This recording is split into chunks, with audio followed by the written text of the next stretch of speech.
గతసారి మనం ఏం మాట్లాడాం గుర్తుందా? కురుక్షేత్రంలో రెండు పక్కల యోధులు నిలబడ్డారు. వాళ్ల శక్తి ఏంటో, వాళ్ల బాధ్యత ఏంటో అర్థం చేసుకోవడానికి ఎంత ధైర్యం కావాలో మాట్లాడాం. అవునమ్మా, భీష్మ పితామహుడు చాలా గొప్పవాళ్ళని చెప్పావు కదా. అవును ఆరవ్, ఆ యోధులు నిలబడ్డారు. రెండు సైన్యాలు సిద్ధంగా ఉన్నాయి. ఇప్పుడు చూడు ఆ మైదానంలో ఏం జరుగుతుందో. శంఖాలు మోగుతున్నాయి, డప్పులు మోగుతున్నాయి. ఆ శబ్దాలు కేవలం యుద్ధపు శబ్దాలు మాత్రమే కాదు, అవి మనకేదో చెప్తున్నాయి. శంఖాలు అంటే ఆ తెల్లటి గవ్వలా? అవును మీరా, శంఖం అంటే ఒక పెద్ద గవ్వ. దాన్ని ఊదితే చాలా గట్టిగా శబ్దం వస్తుంది. పూర్వం యుద్ధం మొదలవుతుందని చెప్పడానికి శంఖం ఊదేవాళ్లు. ఇప్పుడు మనం ఆ శంఖనాదాల గురించే చదువుతాం. నాన్న, అన్నీ ఒకేసారి మోగించారా?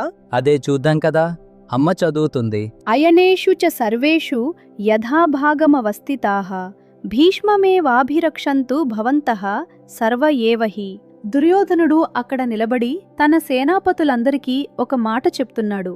మీరు మీ స్థానాల్లో నిలబడండి, కాని అందరూ భీష్మ పితామహుణ్ణి రక్షించండి. ఆయనే మన బలమని. అంటే భీష్మ పితామహుడు చాలా ఇంపార్టెంట్ అన్నమాట కదా. అవునారో, భీష్ముడు ఆయన కురువంశంలో అందరికంటే పెద్దవాళ్లు, చాలా అనుభవం ఉన్న యోధుడు. ఆయన్ని రక్షించడమంటే మొత్తం సైన్యాన్ని రక్షించడమే. అందరూ కలిసి ఒక్కరిని చూసుకోవాలా? అది బాగుంది. చాలా బాగా చెప్పావు మీరా. అదే ఈ శ్లోకం చెప్పేది. అందరూ తమ తమ పనులు చేస్తూనే ఒకరికొకరు సహాయంగా ఉండాలి. Supporting others helps everyone succeed. ఇదే ధర్మం. నాన్న, స్కూల్లో కూడా అలా ఉంటుంది కదా. ఒక్కరు బాధ చేస్తే మొత్తం టీంకి హెల్ప్ అవుతుంది. అవును, నీ ఫ్రెండ్స్ స్కూల్ ప్లేలో పర్ఫామ్ చేస్తున్నప్పుడు నువ్వు చప్పట్లు కొడతావు కదా, ఆ చప్పట్లు వాళ్లకి కాన్ఫిడెన్స్ ఇస్తాయి. అదే సపోర్ట్. అవునా, నేను చప్పట్లు కొట్టినప్పుడు వాళ్ళు ఇంకా బాగా పాడతారు. అదే ఇక్కడ జరుగుతుంది. దుర్యోధనుడు తన సైన్యానికి చెప్తున్నాడు, భీష్ముడు మన బలం, అందరూ ఆయన్ని సపోర్ట్ చేయండి. ఇప్పుడు తర్వాతి శ్లోకం చూద్దాం. తస్య సంజనయన్ హర్షం కురు వృద్ధః పితామహ సింహనాదం వినద్యోచ్చైః శంఖం దద్మౌ ప్రతాపవాన్. ఆ మాటలు విన్న వెంటనే భీష్మ పితామహుడు ఏం చేశాడంటే సింహంలా గర్జిస్తూ తన శంఖాన్ని ఊదాడు. ఆ శబ్దం విన్న దుర్యోధనుడికి ఎంతో సంతోషం కలిగింది. సింహనాదం అంటే? సింహం గర్జించినట్టు, చాలా గట్టిగా, చాలా శక్తిగా. భీష్మ పితామహుడు శంఖం ఊదినప్పుడు ఆ శబ్దం మొత్తం మైదానమంతా వ్యాపించింది. అమ్మా, ఆ శబ్దం విన్నప్పుడు అందరికీ భయం వేయలేదా? మీరా, ఆ శబ్దం వేరే పక్షానికి భయం వేయించవచ్చు, కాని దుర్యోధనుడి సైన్యానికి వాళ్లకి సంతోషం కలిగింది.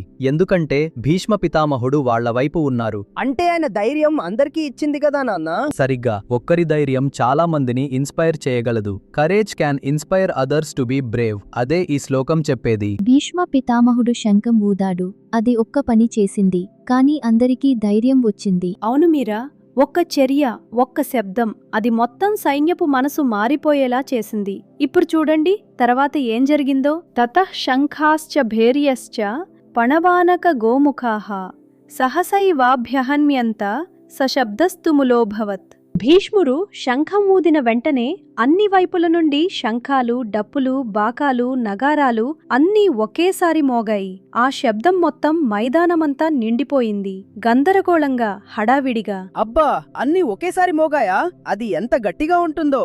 అమ్మా, అంత శబ్దంలో అర్జునుడికి ఏమైనా అనిపించిందా? అది చాలా మంచి ప్రశ్న మీరా. అర్జునుడు ఆ శబ్దాల మధ్య ఉన్నాడు, కాని ఆయన ఏమైనా కదిలిపోయాడా లేక స్థిరంగా ఉన్నాడా అని చూస్తాం. ఆరవ్, నీ క్లాస్లో అందరూ ఒకేసారి మాట్లాడినప్పుడు నువ్వు నీ పని చేయగలవా? కష్టంగా ఉంటుంది నాన్న, కానీ కొన్నిసార్లు నేను ఫోకస్ చేస్తాను. అదే, చుట్టూ గందరగోళం ఉన్నప్పుడు, శబ్దాలు, హడావిడి, అప్పుడు మనసు శాంతంగా ఉంచుకోగలిగితే నువ్వు క్లియర్లీ ఆలోచించగలవు. Staying calm helps you think clearly in chaos. కానీ అంత శబ్దంలో కామ్గా ఎలా ఉండాలి? అది మనం ఇప్పుడు చూస్తాం. మీరా కృష్ణుడు అర్జునుడితో ఎలా ఉన్నాడో. ఇప్పుడు తర్వాతి శ్లోకాలు చదువుదాం. తతః శ్వేతైర్హయైరుప్తే మహతి స్యందనే స్థితౌ మాధవః పాండవశ్చైవ దివ్యౌ శంఖౌ ప్రదధ్మతుః. ఆ అన్ని శంఖాల శబ్దాల మధ్య తెల్లటి గుర్రాలు కట్టిన ఒక పెద్ద రథంలో కృష్ణుడు మరియు అర్జునుడు నిలబడ్డారు. వాళ్ళు ఇద్దరూ తమ దివ్యమైన శంఖాలు ఊదారు. తెల్లటి గుర్రాలా? అది ఎందుకు స్పెషల్? తెల్లటి గుర్రాలు శుభ్రతకు పవిత్రతకు గుర్తు. కృష్ణుడు సాధారణ రథంలో రాలేదు. ఆ రథం, ఆ గుర్రాలు అన్నీ దివ్యంగా ఉన్నాయి. అమ్మా, మాధవ అంటే కృష్ణుడా? అవును మీరా, మాధవ అంటే కృష్ణుడికి ఒక పేరు. పాండవ అంటే పాండవుల వంశంలో పుట్టినవాడు, అంటే అర్జునుడు. ఇద్దరూ ఒకే రథంలో నిలబడ్డారు. కృష్ణుడు అర్జునుడి పక్కనే ఉన్నాడు. అది చాలా ఇంపార్టెంట్ కదా నాన్న?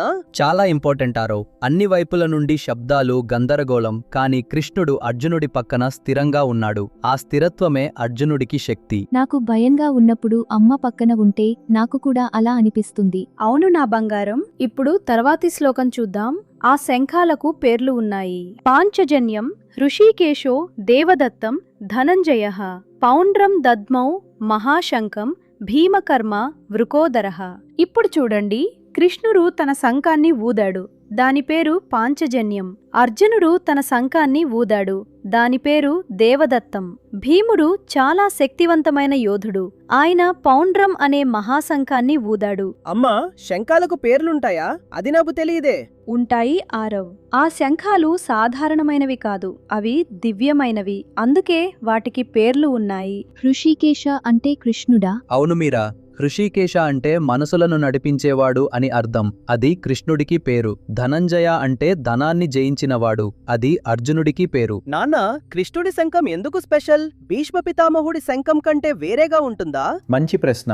భీష్మ పితామహుడి శంఖం సైన్యాన్ని ఉత్సాహపరిచింది. కాని కృష్ణుడి శంఖం పాంచజన్యం. అది వేరే రకమైన శక్తిని తీసుకొస్తుంది. Inner peace comes from knowing your purpose. కృష్ణుడు తన ధర్మం తెలిసినవాడు. అందుకే ఆయన శంఖం దివ్యంగా మోగింది. అంటే నువ్వు ఏం చేయాలో తెలిసినప్పుడు భయం తక్కువగా ఉంటుందా? సరిగ్గా చెప్పావు మీరా. చూడండి, భీష్మ పితామహుడు ఊదాడు. అందరూ ఊదారు. ఆ తర్వాత కృష్ణుడు మరియు అర్జునుడు ఊదాదారు. ఒక్కో శంఖం ఒక్కో అర్థం చెప్తుంది. అమ్మా, అర్జునుడు ఆ శంఖం ఊదిన తర్వాత ఏం జరిగింది? ఆయన ఇంకా స్ట్రాంగ్ గా ఫీల్ అయ్యాడా? అది మనం చూస్తాం. ఇవాళ మనం చాలా విన్నాం. భీష్మ పితామహుడి సింహనాదం, అన్ని వైపుల నుండి శంఖాలు, డప్పులు, మొత్తం మైదానం శబ్దాలతో నిండిపోయింది. కాని ఆ మధ్యలో కృష్ణుడు మరియు అర్జునుడు స్థిరంగా నిలబడ్డారు. అమ్మా, అర్జునుడు అంత గందరగోళంలో కూడా కామ్గా ఉన్నాడా? మీరా, తర్వాతి శ్లోకాల్లో అర్జునుడు రథంపై నిలబడి రెండు సైన్యాలను చూస్తాడు, తన గురువులను, తన బంధువులను.